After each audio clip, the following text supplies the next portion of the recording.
It's a great pleasure to welcome you here to our second annual conference. I know lots of you have come from very far away. We have people from New Zealand, Australia, China, Japan, lots of countries and cities in between. So thank you for coming all the way to Oxford.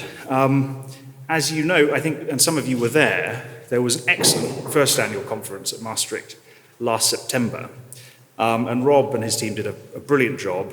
And straight after that, the Oxford team were like, oh my God, we've really got to put out all the stops and do something to try and meet that very high standard that they've set. So I'm not sure we'll be able to do it, but we're certainly going to try to do it over the next couple of days. So what I wanted to do was just tell you a tiny bit about the Alliance before telling you a bit more about the conference itself. So the Alliance is new. It was founded in the summer of 2017. We now have 23 member universities from around the world.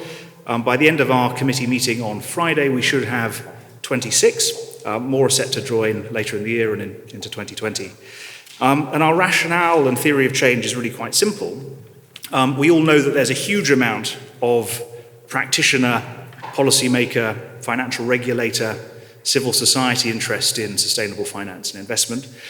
But I think academic research, hasn't really kept up with that interest, I don't think. And I think often we're failing to set the pace for the evolution of sustainable finance, both in theory and practice. Furthermore, we don't have very many major research projects or international collaborations. There are very few academic conferences in this area. We lack journals. There's been generally a bit of a lack of interest from established journals, although that's starting to change. There are too few courses available, ranging from executive education to master's programs, and too few PhD programs and funded PhD places. So I think, in short, we aren't yet a fully established field, and the Alliance is all about changing that, and changing it very, very quickly. And each of our member universities is undertaking work on sustainable finance in varied and very exciting ways, and I think a major opportunity for us all is to bring these individual efforts together to make them greater than the sum of their parts. And of course, working together more closely will also foster academic discussion, debate, enhancing the quality of the work that we do. Now, despite only being founded in 2017 and only really launching properly last year at our first annual conference, we've been really quite busy. I'm not going to tell you about all the things we've been doing, but just a few things to highlight, things you might want to get involved in yourselves. So first, we've established several formal partnerships, in particular 2 with international peer networks. And these will create ways to collaborate with practitioners and establish new pathways for us to have impact through our research. And these peer networks are firstly the Central Banks and Supervisors Network for Greening the Financial System, the NGFS, which now has 42 members worldwide, different central banks and financial supervisors around the world. Pretty much every jurisdiction really, apart from the US Fed, I think, and maybe the Bank of India. Hopefully they'll be converted in due course. And we're one of 2 NGFS global research stakeholders, and that basically means that we're going to be have started to work very closely with the NGFS Secretariat and its 42 members to disseminate existing research, develop new research projects, and provide training and capacity building for that membership. And the other is the One Planet Sovereign Wealth Fund Working Group, which was set up by President Macron at the One Planet Summit in 2017, and we're going to be doing something very similar for that group, and we've set up a One Planet Sovereign Wealth Fund Research Forum, and that's designed to support the working group members. That's 6 sovereign wealth funds representing about $3 trillion in assets, about 40% of that sector globally, and also its new asset manager network, which represents 15 trillion of assets under management. So that's one sort of exciting area of work that we've taken forward. Second, in 2020, we'll be working with those networks to convene funding bodies. So that's including major research councils and foundations to scale up funding for research on sustainable finance. And I'm actually quite confident that we can convince those funding bodies to support and scale up research funding for the work that we're doing. That might take some time. We know how slow some of those bodies can be, but I think that's really important. Third, later this year, we'll be launching a new online course catalogue, which will be showcasing all the courses that GRASFI member universities are offering, which will help to match demand for education with supply.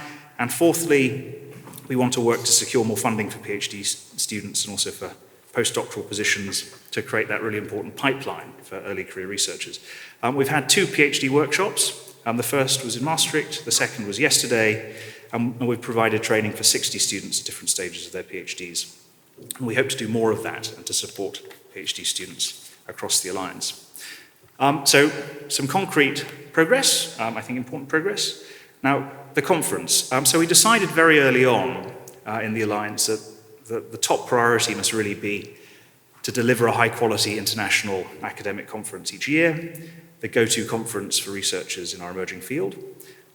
We all know that there are lots of forums and conferences that bring together practitioners and researchers. They're very practitioner-focused, and that's important, but there are actually very few opportunities to come together for academic discourse and to think about how we develop the field. So our annual conferences are first and foremost about creating academic conferences for academics, but of course it is important still to engage with practitioners or regulators and NGOs working on sustainable finance, many of whom we collaborate with through our work, and they provide important perspectives. So we have about 20-25% of our participants from those groups, and thank you for coming. So the conference, as I alluded to, actually started yesterday with various side events. So we had the PhD workshop. We had an Inspire workshop with the NGFS. Inspire is the International Network for Sustainable Financial Policy, Insights, Research and Exchange, which is a very impressive acronym, much better than GRASFI, but a bit of a mouthful. We also had a roundtable organised by the Central University of Finance and Economics from Beijing, and a half-day workshop on creating a new sustainable finance curriculum. So already around this conference, we're building a bit of an ecosystem of events. On Monday, we also partnered with UBS on a big conference in London. So what I'm hoping is that in subsequent years, particularly next year, we have more side events. I'd like you all to kind of think about whether you can set up your own and organize side events to take advantage of the fact that so many of us are going to be in one place at the same time. Now, as conference hosts, we've tried to emphasize 3 things through the conference planning that we've undertaken. The first is quality, not quantity.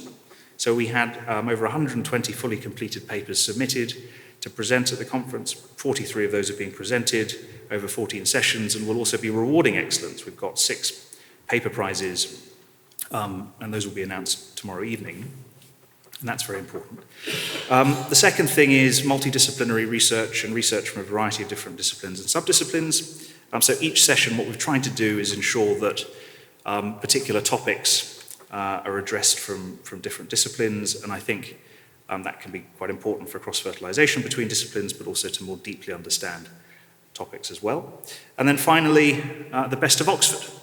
Both in terms of our keynote speakers, who you'll hear from, who are both from Oxford, but also in terms of the venues that we've selected for you. So the examination schools where you are today is infamous for students of Oxford anyway, because of course it does what it says on the tin, right? You do your exams here, you submit your PhD or DPhil thesis here, your master's theses as well.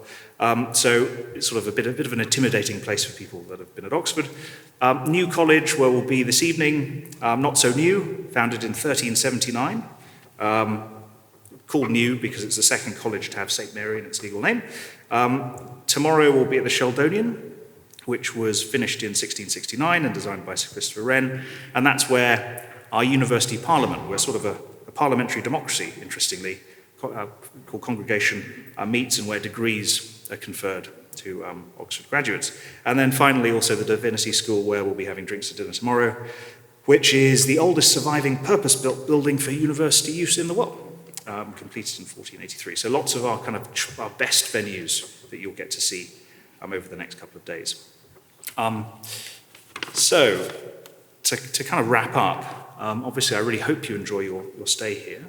I think it's really important, particularly because this is still only the second conference, that you provide us with feedback. We'll be doing an initial review of the conference on Friday with the organising committee. So if you can provide feedback during the conference or tomorrow, that would be really helpful. It'll be invaluable for the next conference, which will be, and I'm pleased to confirm that it'll be in New York. It's going to be led by Columbia University and will take place from the 9th to the 11th of September next year. So please put that date in your diaries. But to conclude, I think we need to think about building this community for the long haul. The Alliance has been established to support that. The quality of papers reviewed suggests that there is a kind of a flourishing of research on sustainable finance, and now an impressive pipeline of PhD students wanting to build careers in this field, so that's really exciting. And I think it's also very exciting that we have an opportunity to shape this new academic field. And the other thing to say is that in the process of trying to get this alliance going with others, I've met lots of people doing really great things, people I didn't know before, and I think building this community, it's going to be professionally hugely rewarding, of course, but also it's going to be socially and personally rewarding too, and I think we shouldn't forget that as we undertake this endeavour. Now, finally, on behalf of the conference committee, I want to say some thank yous. I'll do a fuller set of thank yous tomorrow, actually, at the closing ceremony, but I wanted to, in particular today, just thank our sponsors who have allowed this to happen. Firstly, I want to thank our paper prize sponsors, so that's the CFA Institute Financial Analysts Journal, Inspire, Imperial College London, and then I also want to obviously support our main conference sponsors, so our asset manager sponsor, which is BNP Paribas Asset Management, our bank sponsor, which is UBS, and our data provider sponsor, which is MSCI. So thank you again, and I hope you enjoy the conference. Over to Rob and the open panel.